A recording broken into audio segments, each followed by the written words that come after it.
Good morning. Welcome to yet another edition of Inquisition Update. My name's Tom Fress. You're listening to LibertyRadioLive.com. Thanks for tuning in this morning. We're going to continue our reading. We may even finish the book today, The Vatican Billions by Avro, Manhattan. If you're following along, I'm on the next to the last paragraph on page 287, beginning where we left off yesterday, talking about the idolatry of the Roman Catholic Church and its divine recompense. It says now we're going to be talking about wills, another avenue of great riches for the Roman Catholic Church.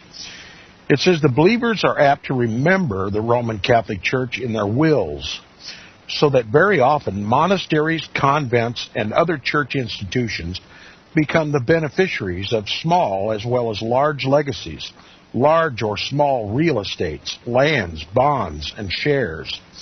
And this steady accumulation of wealth is far more rewarding than is generally believed, as any bishop or primate could testify. Pope Paul VI, prior to becoming pope, was a specialist in legacies, and in that capacity he handled millions of dollars left to the church by the faithful. The habit has become so widespread that even in the United States, more than one diocese has come to rely upon divine providence in balancing maladjusted budgets or for dispensing further bounties to outdo the bishop next door. It's perhaps worth relating how in many countries, but particularly in the United States, the practice of legacies collection has become a concrete system, yielding vast sums. In the United States, the Roman Catholic Church, in common with other churches, has tax-exempt foundations whose business it is to solicit systematically for large donations and bequests. Catholic groups, as already mentioned, actively solicit wills. They send letters to lawyers reminding them that a good Catholic is expected to put his church in his will for at least 10% of the corpus. The wealth accumulated by such means is remarkable. One example should suffice. An Associated Press dispatch reported that Mrs. R.T. Wallace of Saratoga Springs, New York, bequeathed $2.5 million, quote, to the Pope, unquote, and another $2.5 million to the Redemptorist Fathers of New York. In this manner, the Roman Catholic Church netted $5 million tax-free dollars from one single will. Money collected in the United States alone runs into the hundreds of millions. The Vatican has never disclosed how much it gets from legacies, wills, and bequests. But the sum must be a very large one, since a special body is engaged upon the collection of the wealth received via such channels. The practice is widespread, with the result that small and large legacies are continuously putting money into the coffers of the Vatican all the year round. The most obvious source of money is, of course, the Sunday offerings. This form of monetary tribute is not to be dismissed as unworthy of mention, if nothing else, because it is a steady and regular habit of the believer and of the happy recipient, Holy Mother Church. Catholics have to go to Mass at least once a week, and on the whole, they do. Assuming that of the 800 million Catholics, only half go to Mass, that would give us at least $400 million attending every week. Excuse me. That would give us at least 400 million Catholics attending church every week. Someday I'll learn to read. Now, assuming that each gives a mere 5 cents, that comes to $20 million each Sunday, 52 times a year. We said 5 cents, the very minimum, but very often the offering consists of dollars, and even in the poorest countries, the generosity of the most indigent parishioners is amazing. But an even more profitable and regular source of revenue for the Roman Catholic Church is the wafer. the consecrated host. It says, more value than any gold mine or oil well. Catholic priests, friars, and monks are obliged to say Mass at least once a day. This Mass is a sacrifice, and a Catholic may have this sacrifice, that is, the Mass, offered for his particular benefit, or for a dead relative, for the liberation of a soul from purgatory, or a thanksgiving, and the like. The Church fixes a minimum tariff on any believer who wishes a Mass to be celebrated for his or her intention. In England, for instance, the fee is £1 or more. With about 4,000 priests saying Mass daily, that yields over $1 million a year, each year. In the United States, the minimum fee is $1, although many priests now charge $5 or even $10 per Mass, and the yield has been calculated at about $30 million a year. Add to these two countries the Central and South American republics, the European lands, and all the Catholic communities all over the world, and the annual revenue to the Church for Masses alone will run into $50 to $60 million. Last but not least, the Vatican's main source of steady, regular income is Peter's pence. This originated during the great pilgrimages at the height of the cult of Peter, the turnkey of heaven, which we've already described at the beginning of this book. King Ina enforced a tax of 1 penny on every family in the kingdom of Essex to help the pilgrims who went to Rome to do homage to St. Peter. The tax, or rather Peter's pence, had come into existence. Eventually it was called the Romscot, which meant the Scot to be paid to Rome. The Romscot was ratified by the English king Offa II, king of Mercia, and others. King Ethelwulf sent to Rome yearly a sum of money for the, quote, lamps of St. Peter's Basilica, or for the oil used in the Basilica of St. Paul, and 100 mangans for the personal use of the universal apostolic pope, unquote. The Emperor Charlemagne made Peter's pence compulsory to all owners of houses and lands throughout his empire. King Canute did the same in Denmark, the Normans in Sicily in 1059 to indicate the end of the Arab occupation.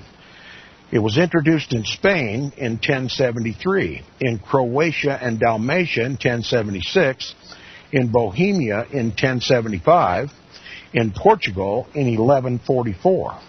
It was imposed also in the Ukraine, Poland, and other countries. Peter's pence was a mixture of spontaneous offering and tax. In England, it was terminated by Henry VIII in 1534. It was reestablished by Bloody Queen Mary, but finally abolished by Queen Elizabeth in 1558. It continued or was suppressed in sundry countries according to the political vicissitudes of the times. It almost dwindled away in the 18th and 19th century as a revolutionary contribution to the papal coffers. However, when Rome became the Roman Republic in 1848 and the Pope had to flee, Catholics came to his help. In 1849, a committee was formed in Paris to collect the deniers de Saint-Pierre, or Peter's pence. Bishops all over the world asked for money to help the Pope. Ireland became the most enthusiastic collector. From then on, Peter's pence was revived all over Europe and the Americas. The funds became so impressive that in 1860, the Vatican established a special body to administer them. When in 1870 the Pope finally lost all his temporal domains, Peter's pence became the financial savior. In Germany, and particularly in Ireland, parish priests turned into the zealous collectors of money for the Pope. Peter's pence, having thus been reestablished, has continued to this day. In fact, it has become one of the minor sources of papal wealth accumulation. It is collected regularly all over the world in all Catholic countries. As a rule, on St. Peter's Day, June 29th. In Italy, the money is given to the bishops, who send it to Rome. In other countries, as a rule, it is given to the papal nuncios. The most generous contributors are Germany and the United States. The latter, the United States, the most generous giver of all. American bishops and cardinals, in fact, are considered the bulwark of the contemporary Peter's pence. We've already referred to Cardinal Spellman, Moneybags Cardinal Spellman, who used to bring the Pope the minimum of $1 million.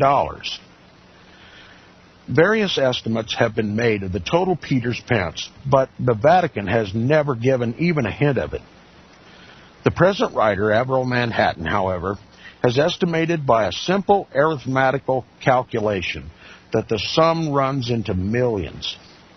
Assuming that the average contribution of each Catholic is 25 cents, a quarter of a dollar, and as there are at present more than 800 million Catholics, that makes $200 million. The claim that many Catholics give less or even nothing is matched by the fact that many Catholic individuals, beginning with Americans, Germans, Dutch, and English, give double or treble this to compensate for those who give less than 25 cents in poorer countries. It must be remembered that this is not a forced taxation. It is given out of religious zeal, and it is a surprising feature that very often the most backward countries are not only the most devout, but also the most generous. The humble dime of Peter's pence, when reaching Rome, can, and in fact does, multiply into millions of dollars. Peter's pence has many imitators. For example, the Catholic primates of sundry nations. The dioceses of American bishops and cardinals, for instance, have their own individual collections. To be sure, they're not called Peter's pence, and the funds are not sent to Rome. They are meant to fall into the coffers of the dioceses. Nevertheless, the contributions are at times very substantial. Since they are integrated with the ecclesiastical machinery of the universal church, they become ipso facto an integral part of her financial imperium. No wonder that certain dioceses in the United States, thanks chiefly to their financial puissance, have been called the Little Vaticans. But if Peter's pence is a concrete, even if intangible, gatherer of millions, the huge Catholic aid and relief network is even more so. The official total estimate is over $1 billion per annum, at a conservative estimate. The immensity of this sum can better be appreciated if it is remembered that it is larger than the budget of most of the United Nations organizations in the same field. Indeed, it is larger even than the official overseas aid program of the United States. The $1 billion a year aid and relief network become financially so overwhelming that finally the Vatican had to create a special body called Cor Unum, which met for the first time in 1972 in Rome, the better to coordinate this self-multiplying Catholic financial octopus. The dilemma of the Catholic Church and her preoccupation with wealth has become increasingly disturbing to Catholic laymen and clerics alike. Since the reconciliation of the doctrines of unworldly values which she preaches with the mounting accumulation of the world's wealth at her disposal is becoming increasingly evasive. That the Roman Catholic Church herself in recent years should have become aware of this was proved by the sporadic and yet multiplying protests against her wealth by many of her most sincere adherents. Witness Cardinal Francois Marty, an Archbishop of Paris, who put up for sale part of the furnishings of the Archbishop's house in Paris, quote, as a symbolic gesture, unquote. Cardinal Marty explained that he had done so following the appeal of the Archbishop of Recife, Brazil, since both had agreed to, quote, eliminate marks of wealth and ostentation incompatible with the poverty of Christ, unquote. Even the Pope began to mention the ancient concept of, quote, a poor church existing largely for the poor, unquote. Of course, the concept was not new. Many popes of the past have said the same, in contradiction to the fact that the Roman Catholic Church, notwithstanding their words, had continued to grow and had become richer and richer ever since. The papal declarations were always taken with a great deal of cynicism, especially in Rome. The reaction of the Roman populace has always been a good indicator. A current comment on the last papal admonitions concerning the poverty of the church, besides being typical, is telling. It refers to the cardinal's slick black limousines going to and from Vatican City. The initials on their plates read SCV. This means Stato Città del Vaticano, which is the Vatican State. Now the Romans, however, interpreted the three letters differently. Se Christo vedesse, which means if Christ could only see this. Trust me, he does. It might be said that the Catholic Church needs her billions to carry on her multitudinous activities. This seems plausible and indeed partially correct. The words of St. Gregory the Great can even be recalled, quote, we have no riches belonging to us, but to us are entrusted the custody and the distribution of the substance of the poor, unquote. Since St. Gregory's days, however, the concrete historical reality is that the Catholic Church, notwithstanding periodical disestablishments, many of which we've mentioned in this work, has grown into one of the greatest worldly potentates in terms of material wealth as her Protestant counterpart. The latter, for instance, the Protestant churches has a gross of $3 billion in the United States alone. The exact figure is $2,741,307,015, a worthy rival of the Roman Catholic Church. Indeed, her financial peer, if one should consider the total wealth of the Protestant churches represented by church property, hospitals, schools, and the like. This, by 1970, amounted to a colossal total of $40.6 billion. By 1980, to $60 billion. Organized Christianity in this manner has turned into an immense accumulator and user of financial, commercial, and industrial wealth, the like of which has never been equaled in past ages. Almost 1,000 million, that's a billion Christians, are still the willing contributors to the already fantastic wealth of their denominations. Over 800 million Roman Catholics belong to a church which, because of her unity, purpose, and zeal, has even more than the Protestant denominations become a peer of the mightiest financial potentates of the earth. The 1,000 million Christians, in their eagerness to gain heaven, have not minded putting an extra coin or an extra $1 million into the Protestant or Catholic coffers. It is their inalienable right not only to believe whatever interpretation of Christianity they prefer, but equally to help their own church, financially or otherwise, in whichever form or with whatever amount they wish.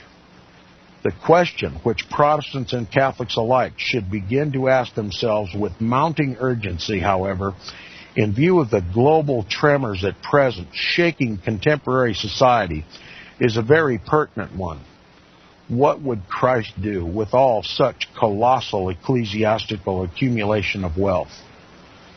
Upon their answer will hang not only the right or wrong interpretation of Jesus' Gospels, but equally the future of organized Christianity itself.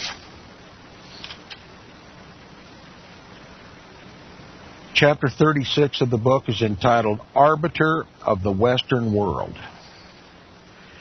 It has been calculated that were the billions of the Catholic Church to multiply in proportion to their recent growth, and that were all her visible and invisible assets, local and global, to continue their acceleration in monetary value, in addition to a parallel increase of the Catholic population, the Catholic Church would, by the close of the present century, own, control, and have a say, directly or indirectly, in at least 1/3 of all the sources of wealth of the Western world. The prospect would be a frightening one as a mere abstraction. As a speculation, it is alarming. As a prospective reality, it is, to say the least, terrifying to non-Catholic and to Catholic alike. Indeed, for the very safety of the Catholic Church herself as she is at present constituted. Now, I wish to add a comment here. As a prospective reality, which it is today, it's indeed terrifying to this non-Catholic what she intends to do with her Protestant counterparts. And right now we're in the heat of the ecumenical movement to reunite the Protestants back into the Roman Catholic Church. Whether they maintain their Protestant names or whether they just wholeheartedly return to Rome really doesn't matter. They've thrown all their weight, all their authority, all their power, all their influence, all their money into the coffers of the Roman Catholic Church's spiritual and temporal power. And one only needs to research history to find out what happens when the Pope has all the power. He goes into holy Roman crusades and inquisitions to extirpate and annihilate non-Catholics. And that's what I propose is about to happen in this country. And that's why this program is called Inquisition Update.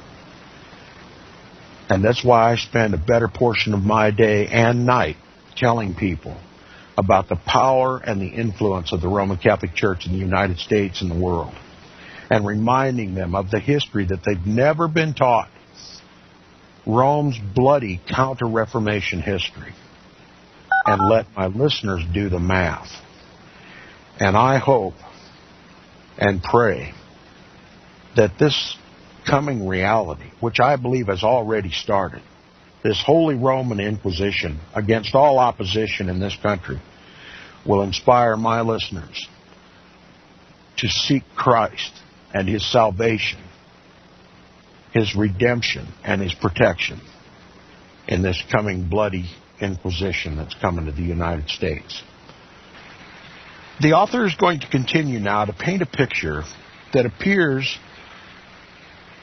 that he anticipates that the Roman Catholic Church will continue her money-grubbing ways until it is again another undoing, another vast despoliation of the wealth, both temporal and spiritual, of the Roman Catholic Church, and may even spell the doom for Christianity. Now, I think the author is in error, and I have scriptural reasons to believe it. I believe that his thesis is based on a limited misunderstanding about the ecumenical movement and how all-inclusive it is. The ecumenical movement embraces all the religions of the world.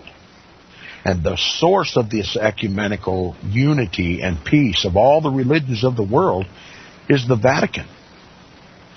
The Vatican has taken on the characteristic of a chameleon. She's blending in with all the religions of the world while secretly controlling them all. That's what my research has produced. The end game for the Vatican is to be the spiritual and temporal ruler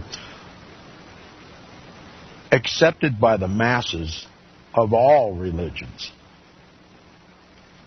It's a total repudiation of Christ, because true Christianity will never bow down. Biblical Christianity will never bow down to peace and unity with Antichrist and all the pagan religions of the world. And that's what makes us the primary target of the ecumenical movement and of the New World Order of the papacy. Rome will eventually be destroyed, and all of her harlot daughters, when Christ returns. But Rome would like to paint the picture that she's in danger.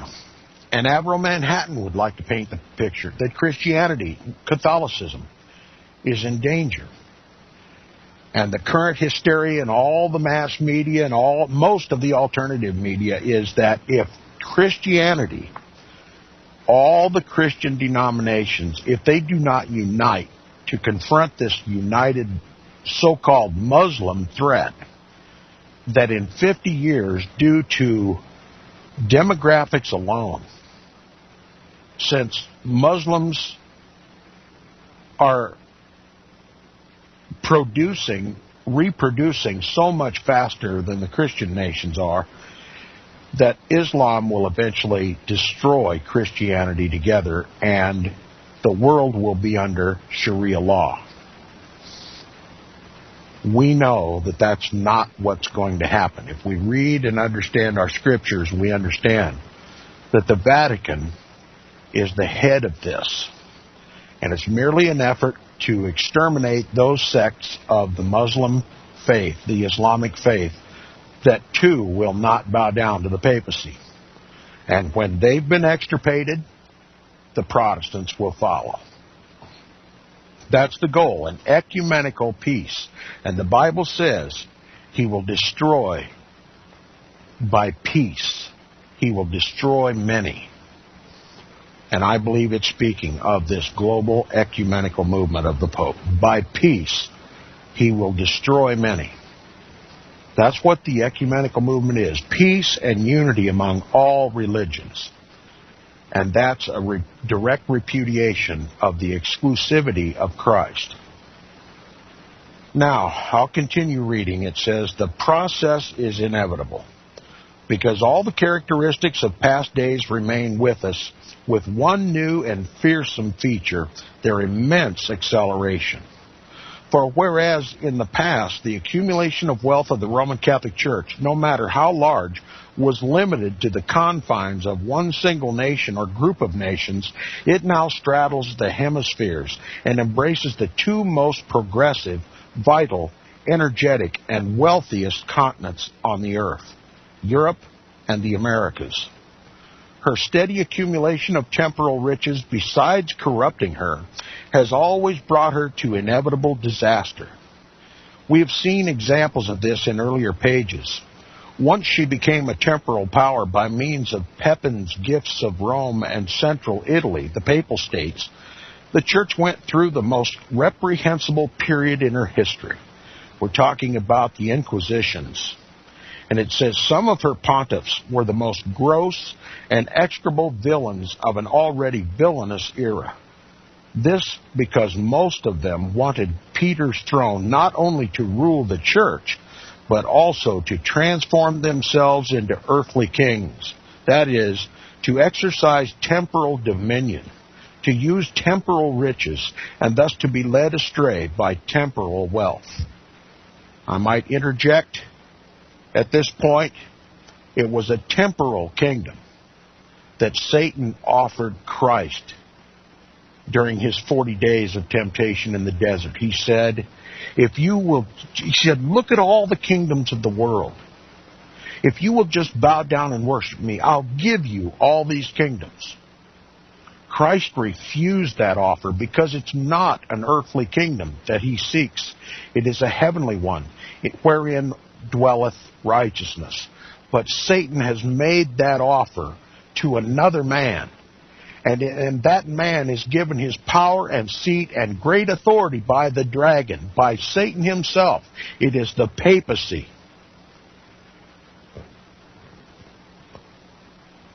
That is your New World Order. It's the most mature form of that global kingdom that Satan offered to Christ, which he rejected. The same has been offered to the papacy, and he's accepted it, and we're in the adult stages of its development. Now, he continues, he says, the furor which accompanied the closing of the first millennium laid the foundation for the Roman Catholic Church claims of equality with kings and emperors, and in the subsequent centuries, she became so top-heavy with spiritual and temporal arrogance that the Protestant Reformation burst upon her with the potency of a natural cataclysm, almost burying her in the ruins. For having had too much, she lost more than half of Europe. The earthly wealth of Northern Europe was taken from her, in addition to the unequivocal allegiances of hundreds of millions of Christians. Following her recovery, she used the Counter-Reformation, the Jesuit-led Counter-Reformation, to bring herself in tune with the novel times, but also to continue with the accumulation of yet more temporal riches. The French Revolution came, and while the monarchy and the aristocracy were overthrown, the Roman Catholic Church, as the possessor of immense parcels of land, real estate, and the like, was treated as the most redoubtable earthly potentate of them all. She lost much of her wealth, together with the allegiance of many who had looked at her in anger and hunger for decades. The result of Spanish America repeated the process, and one of the first acts of the newly born Latin republics was to dispossess her. After 1870, France followed in their footsteps as a result of the Franco-Prussian debacle. The Mexican Revolution, during the first decades of the present century, did the same. To cap these repeated losses of accumulated earthly riches, there came in 1917 the Bolshevik Revolution. Her counterpart, the Orthodox Catholic Church, also insatiably greedy for temporal wealth, shared the downfall of the Tsarist empire with which she had identified herself. The process which led the Church to such disasters continues now, although not so blatantly, throughout the Christian Western world. We've already noted the incredible accumulation of wealth being carried out in our day by the Catholic Church at all levels. The inevitable result will be her ultimate dispossession. This is not gloomy speculation. It is a factual assessment of something which, having repeatedly occurred in the past, will occur in the foreseeable future. If historical instances are not sufficiently convincing, then simple elementary reasoning should be. When a church acquires or is given a real estate asset, a parcel of land, 1 million shares, or any concrete valuable item, she will keep them for all time, since the church as a corporate body does not perish or go out of existence. In reverse, when a benefactor or donor or private individual dies, there follows, as a rule, a redistribution of his wealth. The same applies to any business, commercial, or financial concern, including the giant trusts or corporations of the 20th century. With the Catholic Church, such a rule does not work. Her individual members might die. The 500 million believers of one generation and their popes might pass away. She, however, as a corporate body, that is, as the possessor of all her wealth, will remain. Her billions will continue to multiply. The next generation will add even more billions, and so on ad infinitum. By this means, the Roman Catholic Church will aggrandize herself with each succeeding generation until finally, as happened so often in the past, she will find herself the dominant possessor of most of the temporal wealth of society in which she is active. The process is already visible in many countries, and it is glaringly evident in the most dynamically active land of the Western world, the United States. The situation is fraught with immense perils, since there is bound ultimately to be an irresistible demand for ecclesiastical expropriation. This will lead to violent commotion, namely to religious and civic catastrophe. Today, the Roman Catholic Church, notwithstanding multiplying her disturbing omens, is feverishly engaged in the accumulation of yet more wealth. In a world torn by tumultuous social unrest, the visible expression of tremendous individual and collective uncertainties, her exertions in the economic structures of contemporary society, more than unwise, are provocative, since the concreteness of the widespread atavistic apprehensions of the masses is becoming increasingly menacing to most of the traditional establishments. That includes the most venerable of them all, the Roman Catholic Church. The darkening horizon seems to be heralding the potentiality of approaching global holocausts and space incineration. Such terrors, far from dissolving with the passing of the days, are becoming ever more concretized by the unabashed accumulation of the economic omnipotence on the part of a few super colossi, nurtured by a soulless giant technocracy and increasingly materialistically inspired Western ecclesiasticism. The condominium of the two would generate ultimate individual and collective despair. Despair can trigger explosion. Were this to occur, the conflagration would be such as would endanger the very foundation upon which the Christian fabric is erected. Potentates, then, could be made to topple from their pedestals. Because of her unlimited financial puissance, the Catholic Church would inevitably be identified with them, with the result that her possessions would once more become the cause, not so much of her humiliation, but of the drastic curtailment of her activities in the spiritual dominion, where she claims to be the only source of verity. Should that come to pass, she would be judged as the accumulator of immense material possessions in total disregard of the lament of her founder. Quote, "Foxes have holes, and the birds of the air have nests, but the Son of Man has nowhere to lay his head." Unquote. Who then shall testify on her behalf, since the very gospel will indict her? Quote, "Go, sell whatever thou hast and give to the poor, and thou shalt have treasure in heaven." Unquote. These are the very words of her master, he who commanded her to seek not the riches of this world, but those of the kingdom of God. That's the end of the book, but the trouble that this author has is the same trouble that most Christians have today, and that is the belief that the Roman Catholic Church is a Christian church. It is not.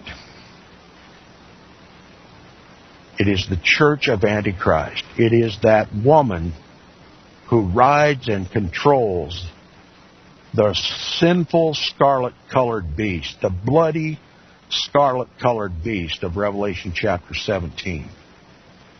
And until God's people come to that scriptural, historical, and prophetic reality, this New World Order is going to continue. But God's going to save a remnant. Those who know the truth, who understand Bible prophecy and worship Christ and not a man or his system, the Roman Catholic system.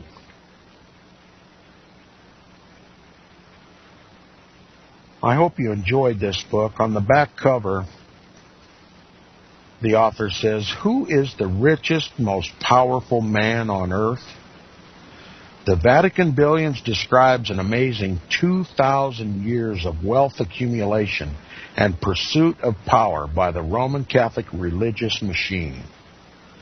This incredible panorama from Caesar to the space age will change your view of history. And that's one of the goals of Inquisition Update, to change your view of history, to give you a biblical, prophetic, and historical view of history, not one made up to deceive you. That's the end of the book, The Vatican Billions by Avro Manhattan. The book is becoming very difficult to get.